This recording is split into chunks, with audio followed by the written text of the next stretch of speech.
प्यारे बच्चों, भाइयों एवं बहनों, मैं doctor Ram Prasad Pal, academic counsellor, regional centre Lucknow. आज का जो विषय है, भारत में संसदीय लोकतंत्र। आज हम लोग चर्चा करेंगे भारत में संसदीय लोकतंत्र। ये खंड दो में हम लोग इकाई प्रथम विधायिका में चर्चा करेंगे संसद का महत्व, लोकसभा की संरचना, लोकसभा क्या होती है इस पे चर्चा करेंगे, कार्यपालिका पे निमंत्रण,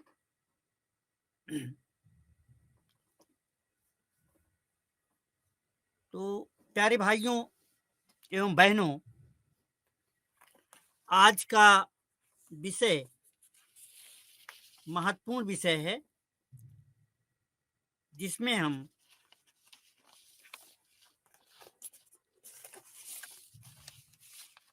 भारत में संसदीय लोकतंत्र, ये भारतीय शासन की प्रकृति का ज्ञान भारतीय संविधान के जानकारों ने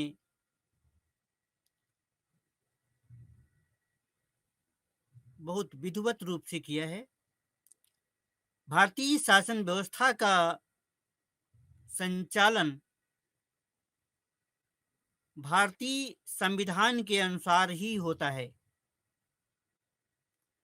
संविधान शासन व्यवस्था को कोई भी किसी भी देश की जो शासन व्यवस्था है, जो सरकारी तंत्र है, उसको जो संविधान होता है उस देश का, वो एक आधार प्रदान करता है। संविधान राजनीतिक व्यवस्था का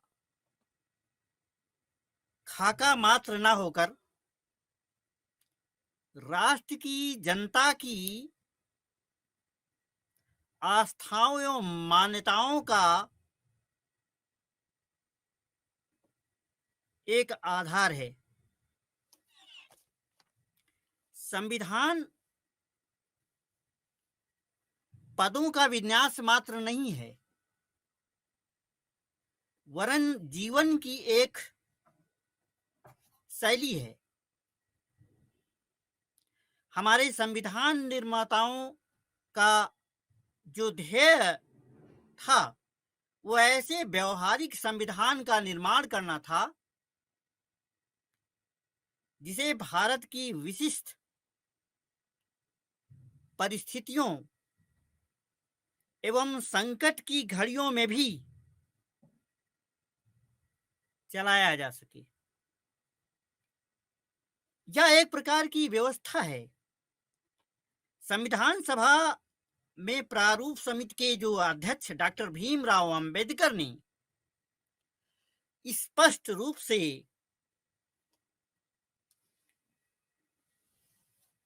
स्वीकार किया था कि हमारे संविधान में यदि कोई नवीन बात हो सकती है तो यही है कि उसमें पुराने प्रचलित संविधान की गलतियों को दूर कर दिया जाए और उसे देश की आवश्यकताओं के अनुरूप ही इसको ढाला जाए।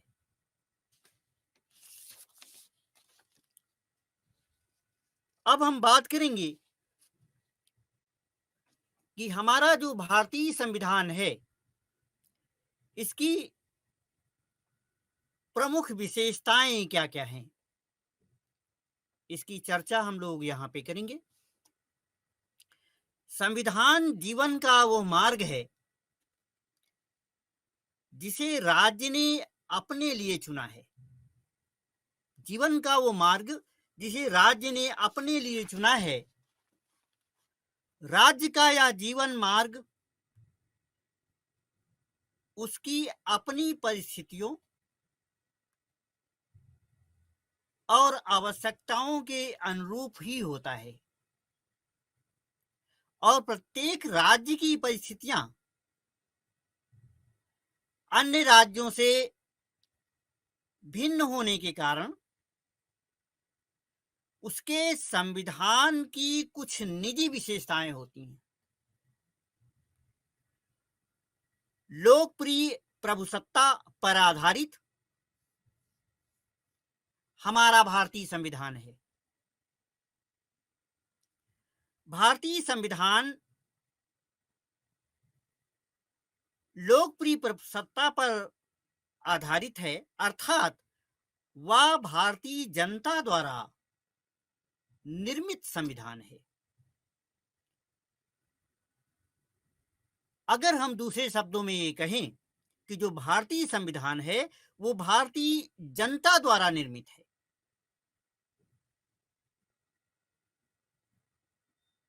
हमारे भारतीय संविधान में जो अंतिम शक्ति है, जो अथॉरिटी है, पावर है, वो जनता में निहित है।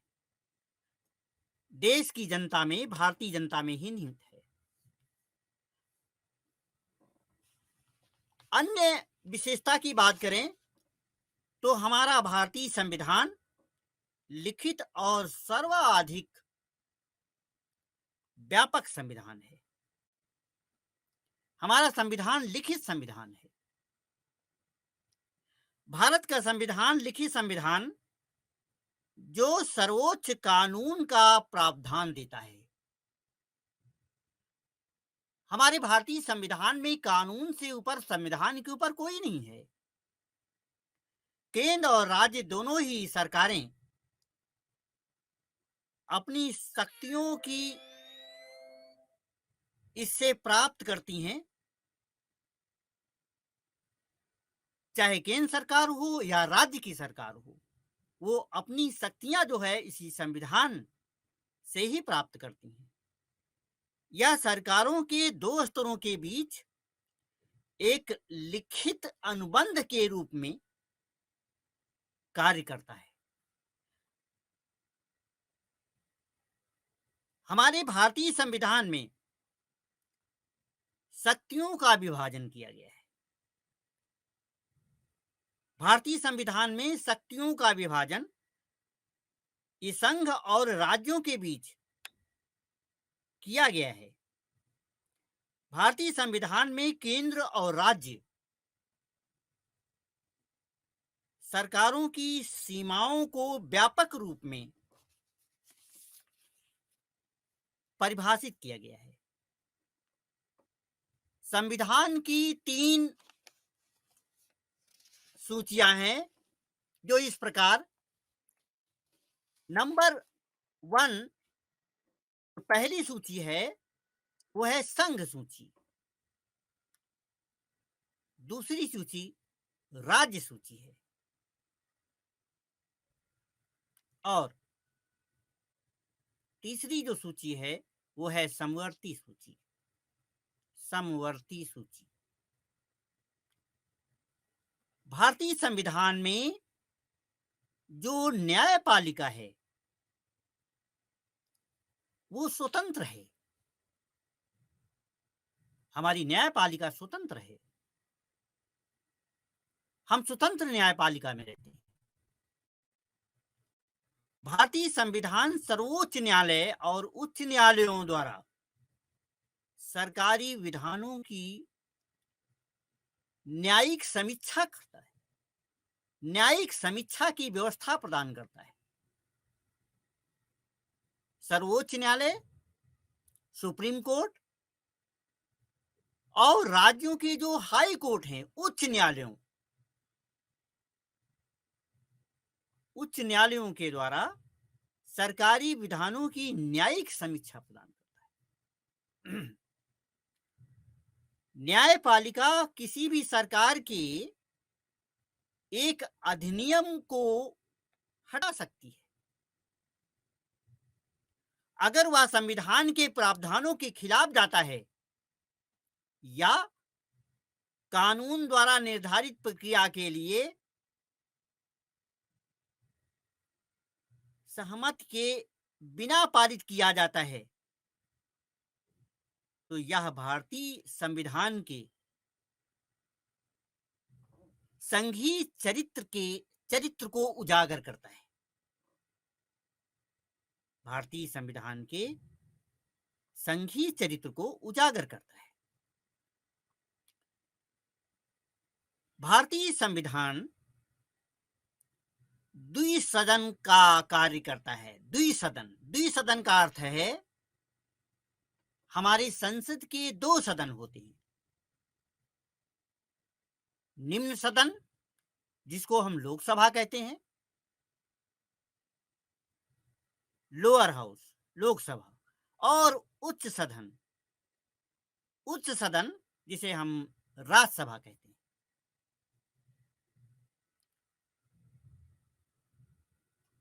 संघ और राज्यों के लिए हमारे संविधान में एकल व्यवस्था की गई है। केंद्र और राज्य दोनों सरकारें अपने अधिकार संविधान से ही प्राप्त करती हैं। राज्यों का अपना अलग अलग गठन नहीं किया गया। इसमें कानूनों के पालन में एक रूपता आती है।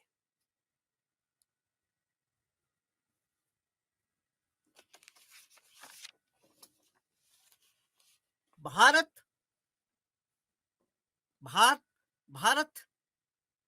में एकल नागरिकता की व्यवस्था की गई है। एकल नागरिकता। भारतीय संविधान दोहरी नागरिकता प्राप्त नहीं करता है। भारत का प्रत्येक नागरिक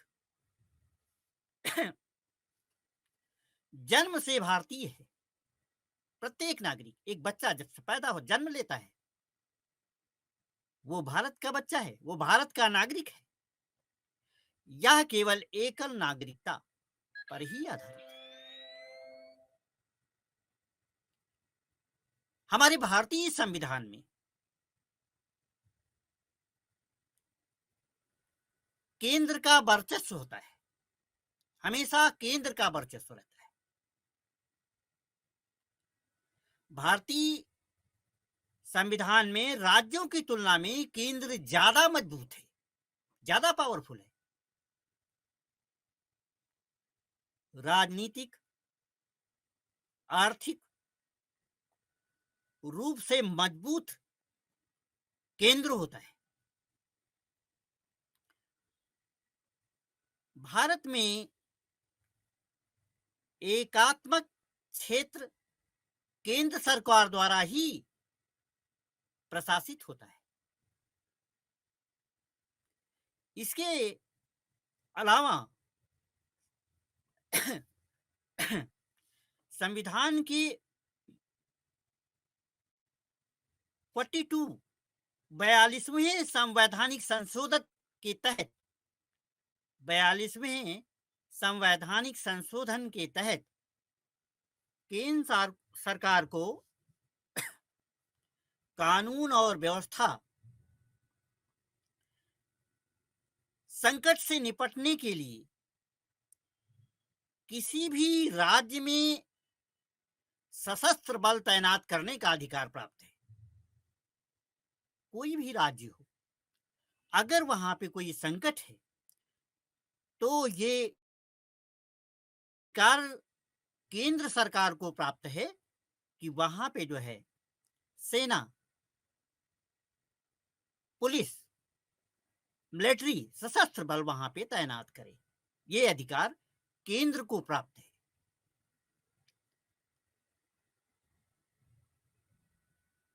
केंद्र राज्यपालों की नियुक्तियां और अन्य उच्च पदाधिकारियों की नियुक्ति करता है। ये अधिकार केंद्र सरकार को ही प्राप्त है।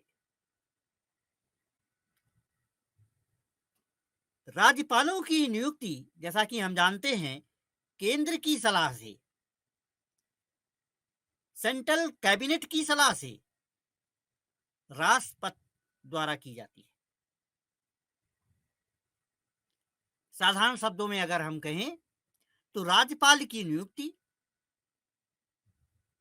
राष्ट्रपति के द्वारा की जाती है, लेकिन केंद्र की सलाह के द्वारा की जाती है।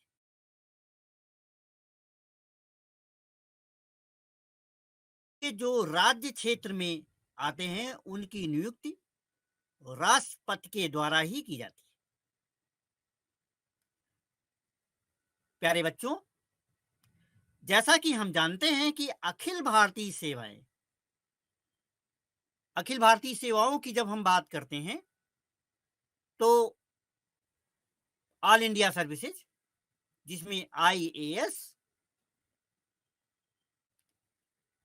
आईएफ, आईपीएस और आईएफएस, जिनको हम अखिल भारतीय सेवाएं कहते हैं।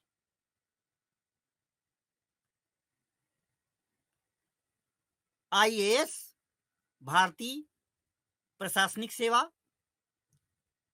आईपीएस भारतीय पुलिस सेवा और आईएफएस इंडियन फॉरेस्ट सर्विस। इन सेवाओं के अधिकारियों की नियुक्ति भारत के राष्ट्रपति द्वारा की जाती है।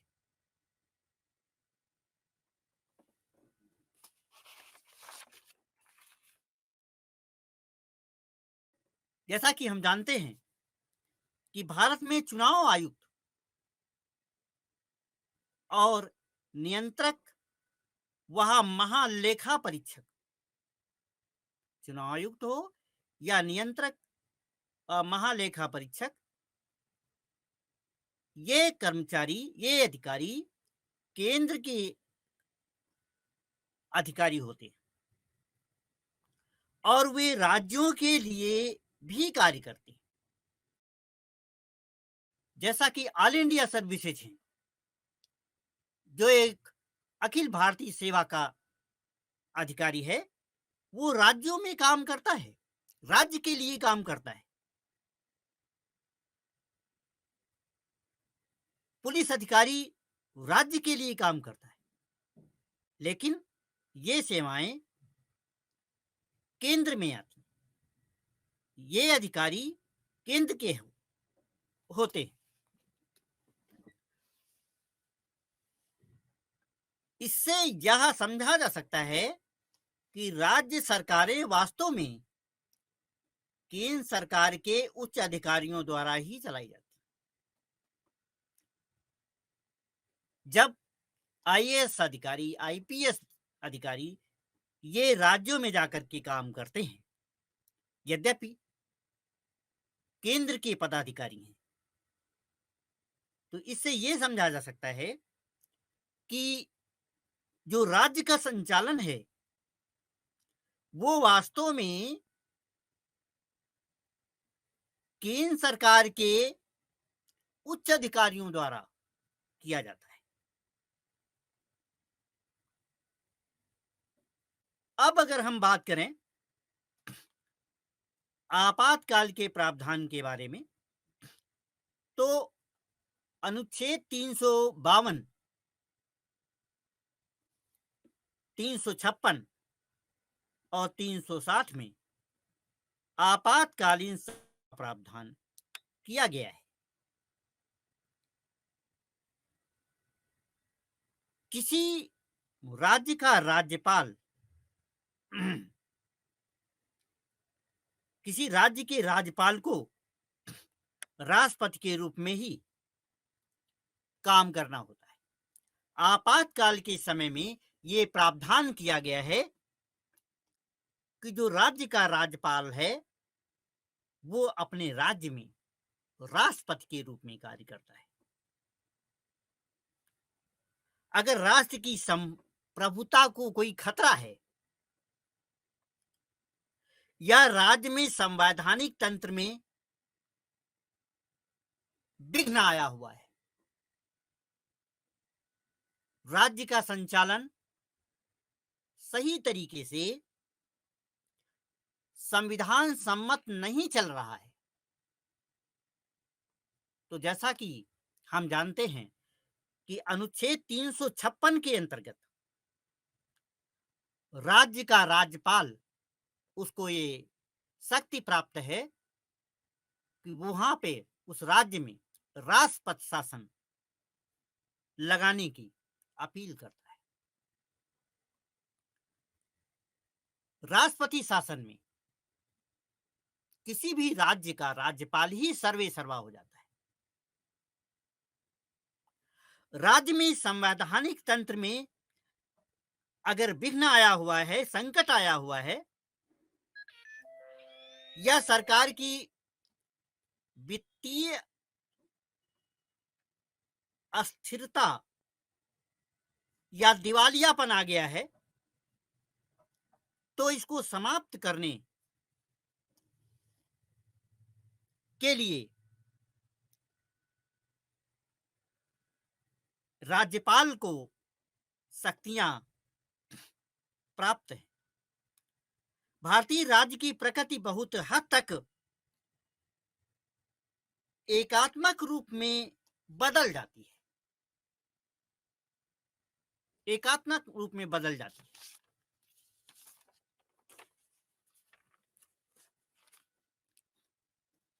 तो इस प्रकार हम देखते हैं कि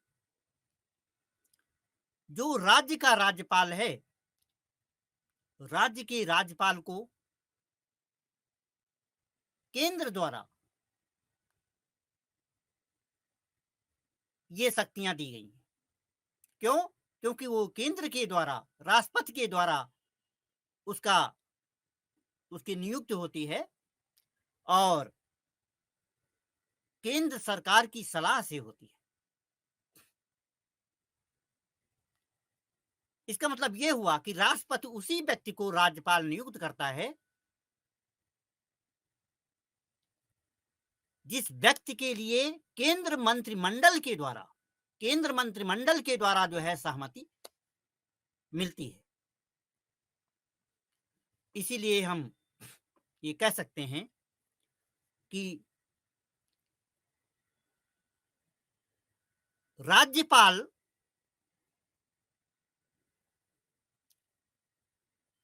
केंद्र सरकार का अभिकर्ता है।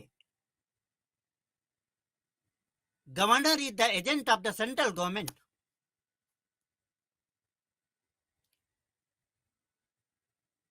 अर्थात अगर राज्यपाल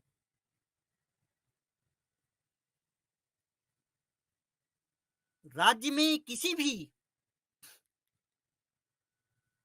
परिस्थिति में अगर उसे ऐसा लगता है कि राज्य सरकार संविधान के अनुसार कार्य नहीं करती है, तो इसकी सूचना, इसकी इंफॉर्मेशन केंद्र सरकार को देते हैं।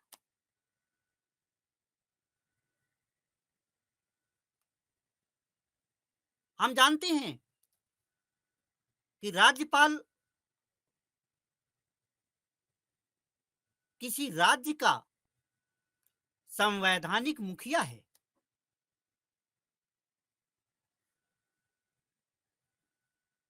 राज्यपाल कॉन्स्टिट्यूशनल हेड है। किसी भी राज्य का राज्यपाल कॉन्स्टिट्यूशनल हेड है। राज्य की सारी कार्य राज्यपाल के नाम से होते हैं और जो मंत्रिमंडल है, विधानमंडल, राज्य का मंत्रिमंडल, वो प्रत्येक सूचना राज्यपाल को देता है।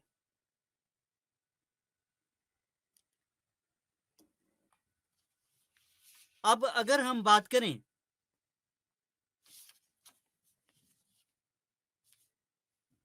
कि भारत में केंद्र और राज्य इसके अगर हम संबंधों की बात करें तो केंद्र और राज्य की संबंध निर्भर करता है कैसे संबंध हैं। संबंध अच्छे हैं, राज्य के संबंध केंद्र के साथ अच्छे हैं, ये निर्भर करता है कि जो राज्य सरकार है वो किस दल की है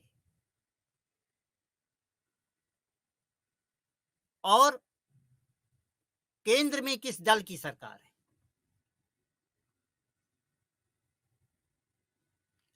अगर केंद्र सरकार और राज्य सरकार एक ही दल की हैं तो दोनों के संबंध बहुत ही मधुर होते हैं। जैसा कि हम पहले ही आपको बता चुके हैं, क्योंकि राज्यपाल की नियुक्ति केंद्र द्वारा होती है, राष्ट्रपति के द्वारा होती है, सेंट्रल कैबिनेट के द्वारा होती है, तो अगर राज्य में उसी दल की सरकार है तो ऐसी पोजीशन में उसके संबंध केंद्र और राज्य के संबंध मधुर होंगे।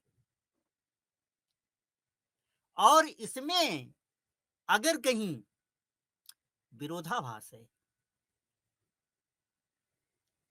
मान लीजिए किसी राज्य में जो उसका राज्यपाल है वो केंद्र सरकार का आदमी है और राज्य में दूसरे दल की सरकार है, तो आए दिन ये देखा जाता है कि राज्यपाल और मुख्यमंत्री में टकराव की स्थिति उत्पन्न हो जाती है।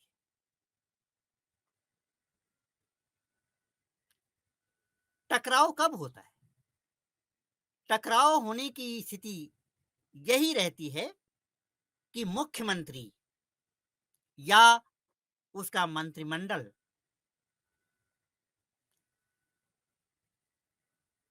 कभी कभी राज्यपाल के निर्देशानुसार कार्य नहीं करता है। जब उसके निर्देशानुसार कार्य नहीं होता है तो इसकी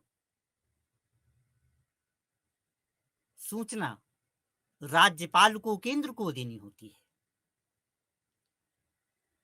और राज्यपाल को आपातकालीन शक्तियां प्राप्त हैं। तो आपातकालीन शक्तियों का प्रयोग करते हुए वो प्रयास करता है कि राज्य में कानून व्यवस्था सुचारू रूप से चले, उसका सुचारू रूप से संचालन हो रहा हो, और अगर वो ऐसा नहीं पाता है तो वहां पर राष्ट्रपति शासन, प्रेसिडेंट रूल इम्पोज करने का कोशिश करता है। कई बार ऐसा देखने को मिला है कि अगर कहीं राज्य में कानून व्यवस्था की गड़बड़ी पाई जाती है तो ऐसी पोजीशन में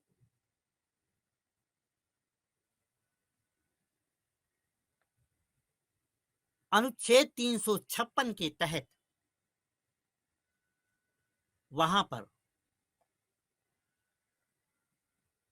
प्रेसिडेंट रूल, राष्ट्रपति शासन लगा दिया जाता है। तो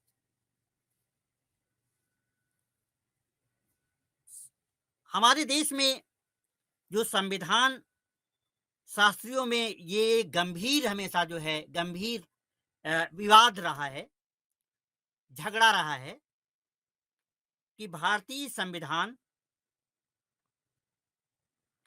जो है वो संघात्मक शासन स्थापित करता है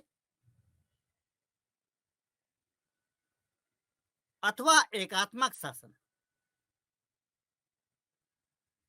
यहाँ ये हमारा जो भारतीय संविधान है वो संघात्मक शासन स्थापित करता है या एकात्मक शासन।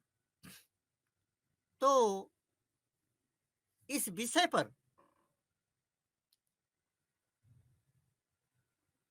भिन्न भिन्न विद्वानों के जो विचार हैं वो भिन्न भिन्न रहे हैं। उसमें अगर हम बात करें केसी, एक विद्वान हैं केसी वियर, तो केसी वियर का कथन है भारत मुख्यतः एकात्मक राज्य है। भारत मुख्यतः एकात्मक राज्य है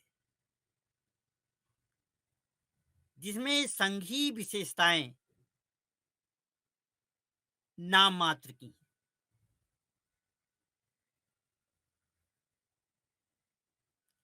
भारत का संविधान संघीय कम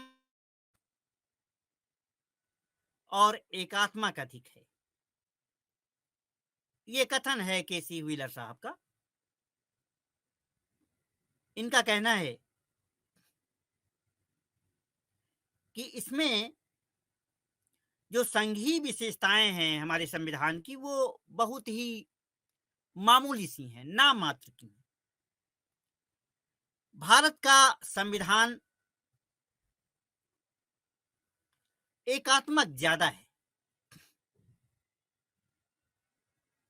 दूसरे विचारक एक डीएन बनर्जी का विचार है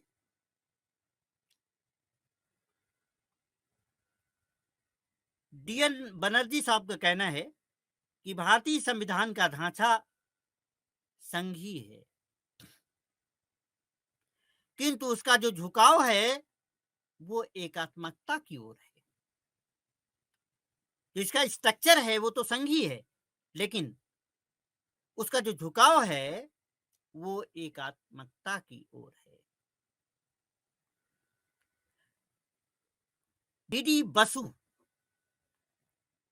डीडी बसु साहब का मत है कि भारत का संविधान ना तो पूर्ण रूप से एकात्मक है और ना ही पूर्ण रूप से या संघात्मक है। ना ही ये एकात्मक है और ना ही ये पूर्ण रूप से संघात्मक है,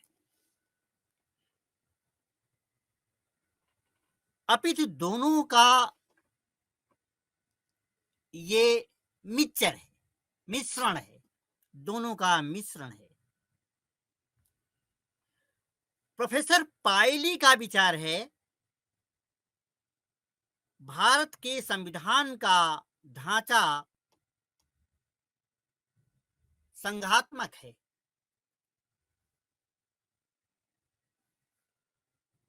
किंतु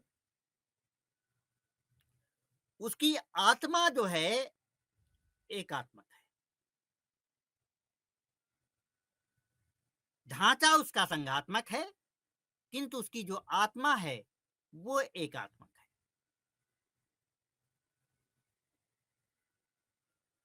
डॉक्टर भीमराव अंबेडकर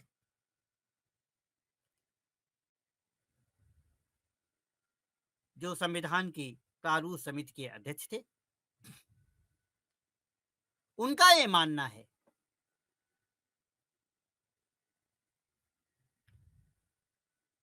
कि यह एक संघीय संविधान है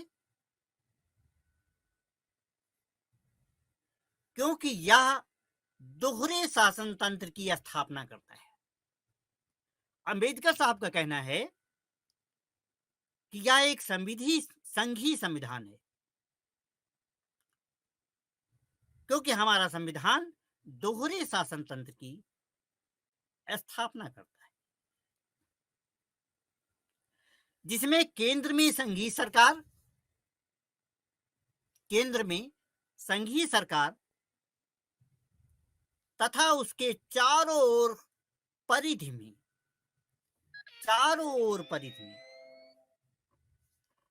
राज्य सरकारें हैं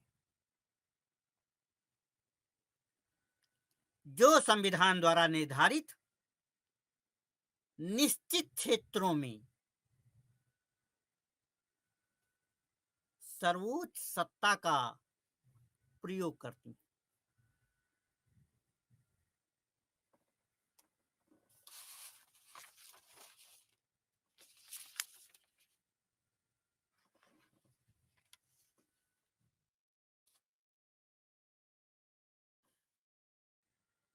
हमारा संविधान सर्वोच्च है। भारत का संविधान सर्वोच्च संविधान है। यह एक लिखित संविधान है। लिखित संविधान संघवाद की प्रथम शर्त है। भारतीय संविधान लिखित संविधान है और लिखित संविधान संघवाद की पहली शर्त है। एक संघ राज्य अपना अस्तित्व उस लेख पत्र से प्राप्त करता है। फिर से सुने, एक संघ राज्य अपना अस्तित्व उस लेख पत्र से प्राप्त करता है जिसके द्वारा उसकी स्थापना हुई है। जिसके द्वारा उसकी स्थापना हुई है।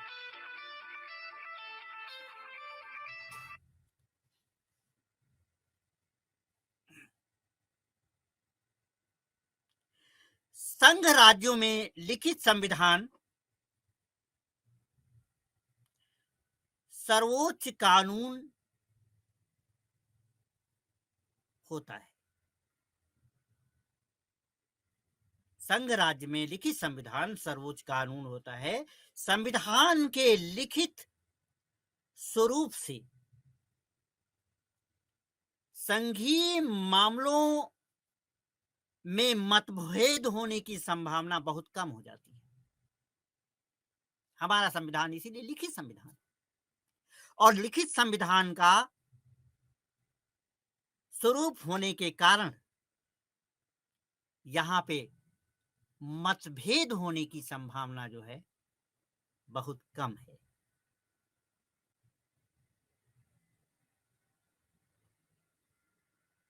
मतभेद होते हैं, केंद्र सरकार के बीच में मतभेद होते हैं, राज्य सरकार में मतभेद होते हैं, केंद्र और राज्य के बीच में मतभेद होते हैं।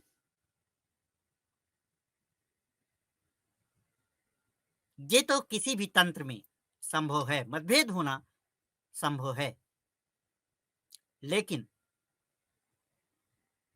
इसकी संभावना बहुत कम होती है।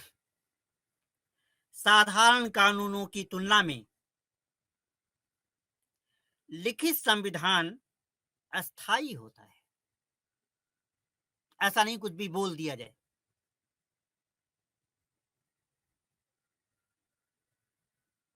किसी पदाधिकारी ने कुछ भी बोल दिया, किसी राजनेता ने कुछ भी बोल दिया, ऐसा नहीं। लिखित संविधान है और हमारे लिखित संविधान में जो व्यवस्था की गई है, जो कानून और व्यवस्था है, जिसके पास जो शक्ति और प्रावधान है, जो पावर है, जो अथॉरिटी है, वो हमारे भारतीय संविधान में लिखित रूप से उसका उल्लेख किया गया है। तो संविधान में जो लिखित रूप से व्यवस्था की गई है, उस व्यवस्था का अवलोकन न्यायपालिका द्वारा किया जाता है। उसका इंटरप्रिटेशन, किस कानून का क्या मतलब है, कौन सा अधिकार सरकार को, राज्य सरकार को प्राप्त है और कौन अधिकार केंद्र सरकार को प्राप्त है, उसका इंटरप्रिटेशन हमारी न्यायपालिका को है। ये न्यायपालिका को अधिकार प्राप्त है। तो साधारण कानूनों की तुलना में जो लिखित संविधान होता है, वो अधिक स्थायी होता है, परमानेंट है। संविधान के द्वारा सरकारों के संगठन और कानूनों का और कार्यों का सरकार के सॉरी संगठन और कार्यों का कानूनी और संवैधानिक आधार कानूनी और संवैधानिक आधार तथा संघ और राज्यों के संबंध, केंद्र सरकार और राज्य सरकारों के संबंध और क्षेत्राधिकार,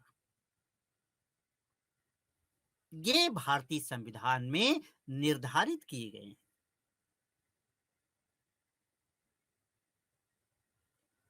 कोई भी कानून से ऊपर नहीं है, सबको कानून के अंदर ही रहना है और उसका संचालन करना है, उसका पालन करना है, कानून का पालन करना है।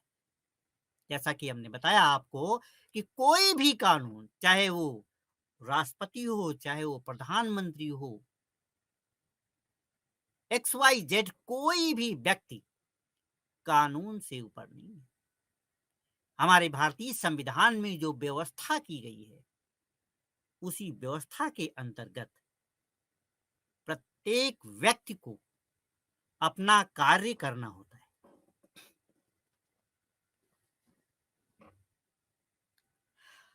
अमेरिका का संविधान की भांति, जो अमेरिका का संविधान है, अमेरिकी संविधान की भांति यद्यपि भारतीय संविधान में यह घोषित नहीं किया गया है कि संविधान सर्वोच्च होगा।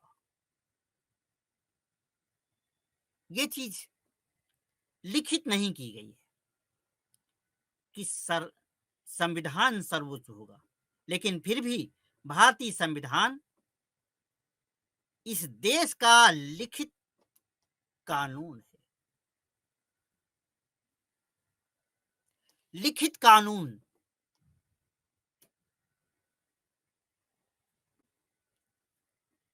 होने के कारण देश का शासन प्रशासन संचालन भारतीय की संविधान के अनुरूप होता है। वो चाहे प्रधानमंत्री हो, चाहे राष्ट्रपति हो, चाहे राज्यों के राज्यपाल हों, चाहे मुख्यमंत्री हों,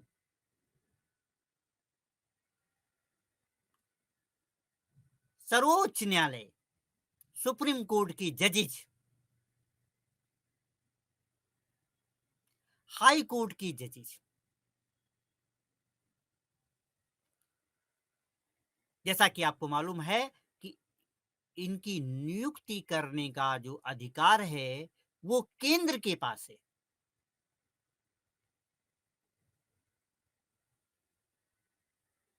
उच्च न्यायालय, किसी राज्य के उच्च न्यायालयों के जजों की नियुक्ति राष्ट्रपति करता है।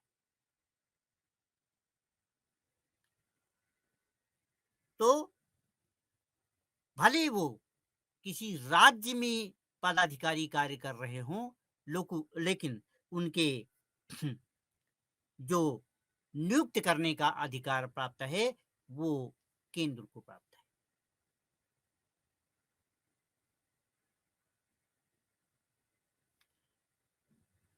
इसके उपबंध सभी सरकारों पर बाध्यकारी हैं। जो भारतीय संविधान में उपबंध लिखे गए हैं वो सभी सरकारों पर बाध्यकारी हैं। उनका उन कानूनों का पालन करना ही होगा। कोई ये नहीं कह सकता है कि मैं इसमें मेरी कानून चलेंगे, इसमें मेरी सत्ता प्रभावी होगी। जो भारतीय संविधान में लिखित है जिसका कि इंटरप्रिटेशन समय समय पर न्यायपालिका करती रहती है। उसी प्रावधानों के तहत केंद्र सरकार और राज्य सरकार दोनों को कार्य करना पड़ता है।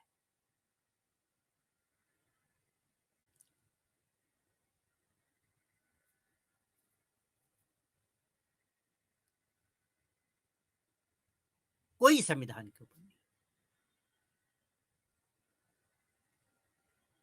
अगर हम राज्य की बात करें तो राज्य का मुखिया, संवैधानिक मुखिया राज्यपाल है और राज्यपाल इसीलिए केंद्र सरकार की सलाह से राष्ट्रपति करता है।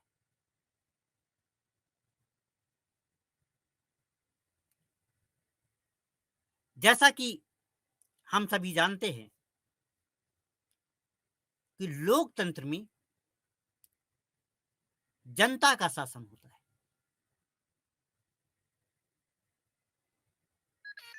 जनता का शासन क्यों? क्योंकि जनता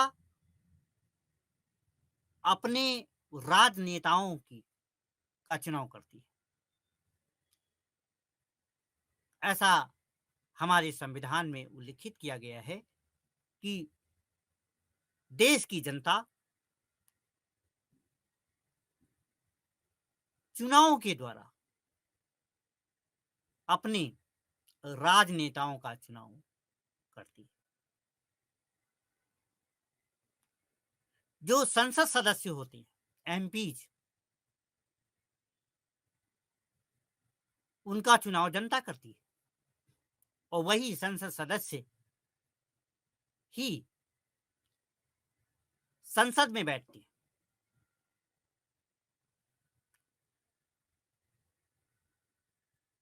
केंद्र सरकार का गठन होता है जिसका मुखिया प्रधानमंत्री होता है। केंद्रीय मंत्रिमंडल का मुखिया प्रधानमंत्री है।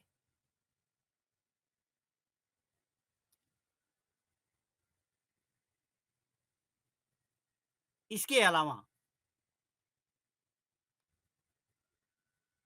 केंद्रीय मंत्रिमंडल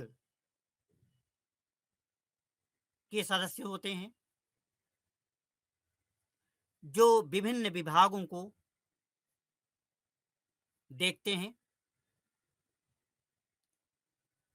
हर विभाग का एक केंद्रीय मंत्री होता है और केंद्रीय मंत्री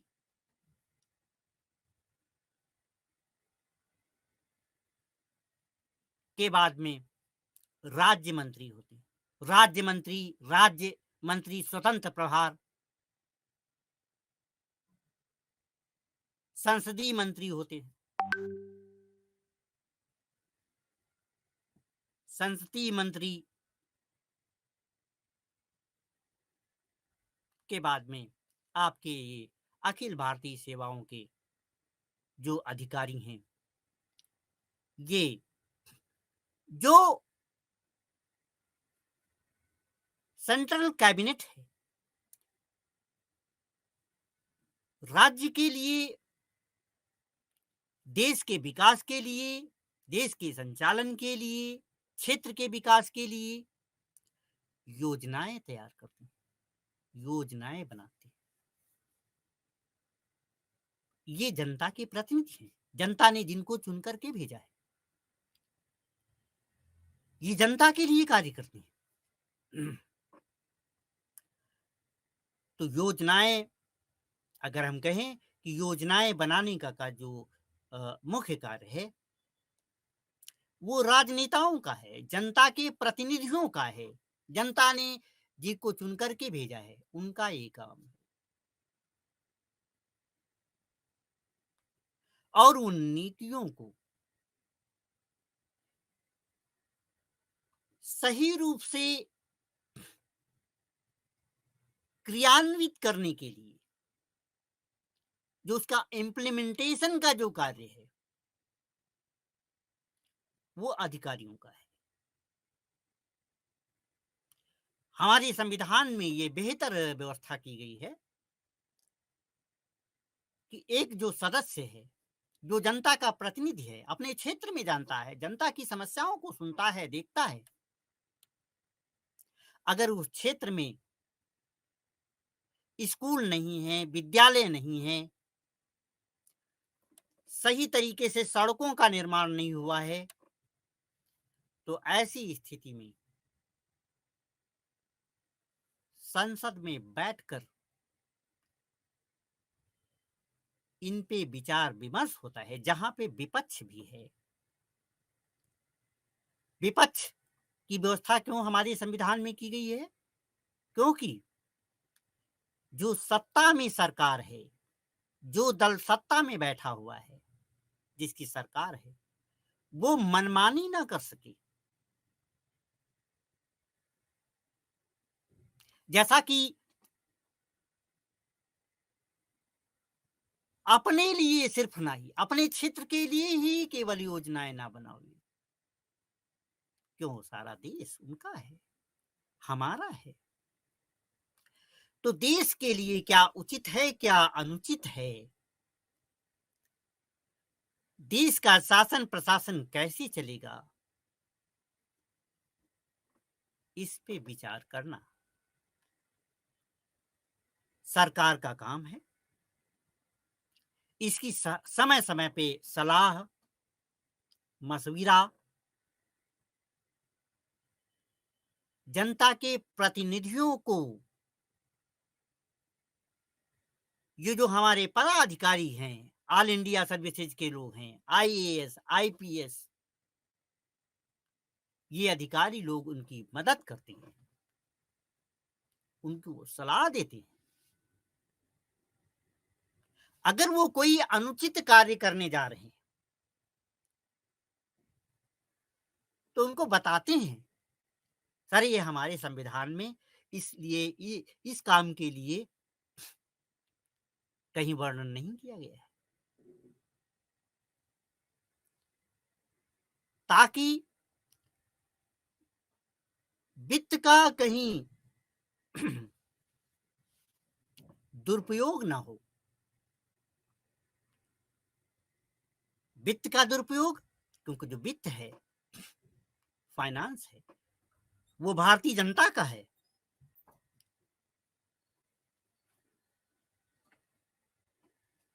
वित्त का किसी भी तरीके से कहीं पे दुरुपयोग नहीं होना चाहिए।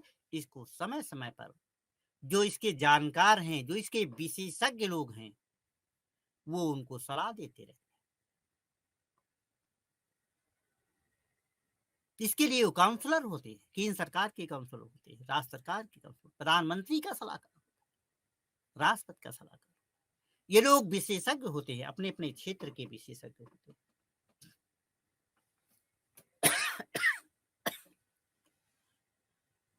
तो अगर हम